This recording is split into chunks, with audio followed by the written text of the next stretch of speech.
Hi friends, welcome to குறிஞ்சி.com.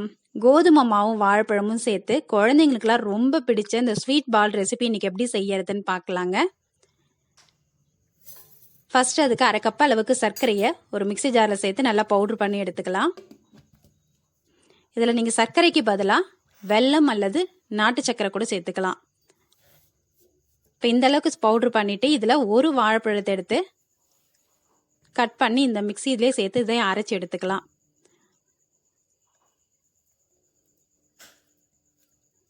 ரொம்ப டேஸ்டாக இருக்குங்க இது சாப்பிட்றதுக்கு.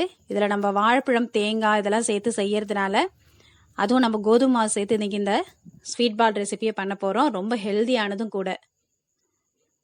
இப்போ இது கூட ஒரு 1/4 ஸ்பூன் ஏலக்காய் தூளும் சேர்த்து நல்லா அரைச்சி எடுத்துக்கலாம்.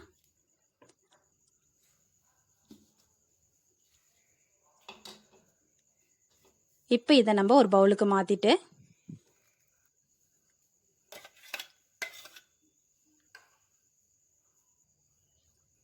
இது கூட ஒரு 2 சிட்டிகை அளவுக்கு உப்பு சேர்த்துக்கலாம். அரை கப் அளவுக்கு நல்லா ஃப்ரெஷ்ஷாக திருவின தேங்காய் சேர்த்துட்டு 1 கப்பு கோதுமை மாவு இதையும் சேர்த்து இதை நல்லா கலந்து விட்டுக்கலாம்.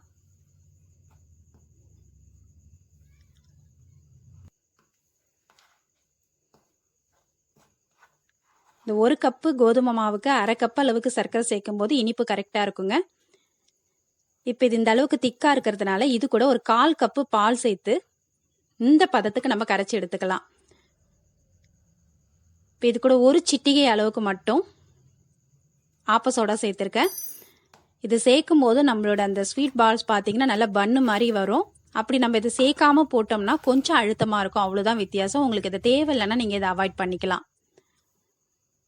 இப்போ இது நல்லா கலந்து விட்டு இந்த மாதிரி கிள்ளி போடுற பதத்துக்கு இருக்கணும். எண்ணெயில் நம்ம கையால் சின்ன சின்னதாக கிள்ளி போட்டுக்கலாம்.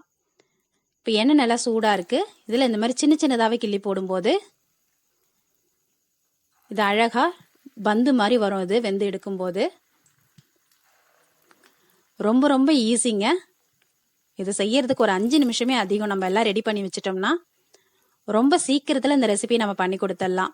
நம்ம வீட்டுக்கு திடீர்னு யாராவது கெஸ்ட்டுங்க வராங்கன்னா சட்டுன்னு இந்த ஸ்வீட்டை நீங்கள் பண்ணி கொடுக்கலாம். இந்த மாதிரி சின்ன சின்னதாக கிள்ளி போட்டுக்குங்க. இப்போ இது ஒரு பக்கம் நல்லா வெந்ததுக்கு அப்புறமா இந்த மாதிரி திருப்பி விட்டுடுங்க. இதில் நம்ம வாழைப்பழம், தேங்காயெல்லாம் சேர்த்துருக்கிறதுனால சாப்பிட்றதுக்கு ரொம்ப டேஸ்டாக இருக்கும். இது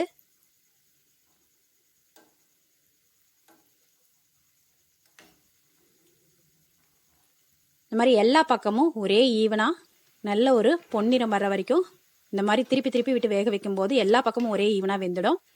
நீங்கள் இதுக்கு வந்து ரொம்ப ஹை ஃப்ளேம் வைக்கணும்னு அவசியம் இல்லை. மீடியம் ஃப்ளேம்லேயே வச்சு இதை பொரிச்சு எடுத்துக்கலாம்.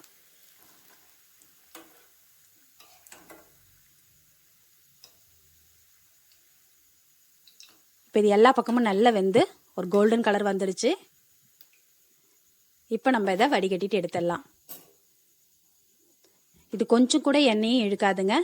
சாப்பிட்றதுக்கும் ரொம்ப டேஸ்டாக இருக்கும். இது ரொம்ப ஈஸியாக வெறும் ஒரு 5 நிமிஷத்தில் ஒரு ஸ்வீட் ரெசிபியை நம்ம பண்ணி கொடுத்துடலாம்.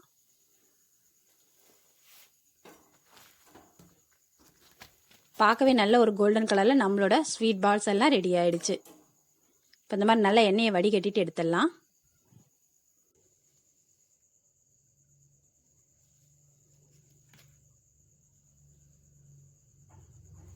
இது ஈவினிங் டைமில் டீ, காஃபி கூடலாம் சர்வ் பண்ணும்போது அவ்வளோ சூப்பராக இருக்குங்க.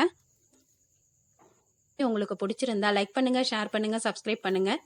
உங்கள் ஃப்ரெண்ட்ஸ், ரிலேட்டிவ்ஸோட இந்த வீடியோவை ஷேர் பண்ணிக்கோங்க. நன்றி, வணக்கம்.